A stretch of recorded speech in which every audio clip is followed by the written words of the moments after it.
sto romano che si è trasferito a un Veneto con tutta la famiglia. Oggi parliamo un po' di traffico, va. Mi viene da sorridere quando mi dicono: ah, tu la mattina fai via Terraglio per venire al lavoro, c'è traffico. C'è traffico. Ma io qua il traffico non lo vedo proprio. Cioè, io vengo da Roma, oh. A Roma è la capitale del traffico. Cioè, voi non potete manco immaginare.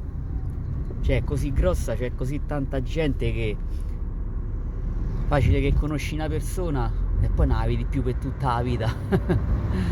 A Roma c'è il raccordo anulare, oh. Cioè, il raccordo anulare è una città a parte.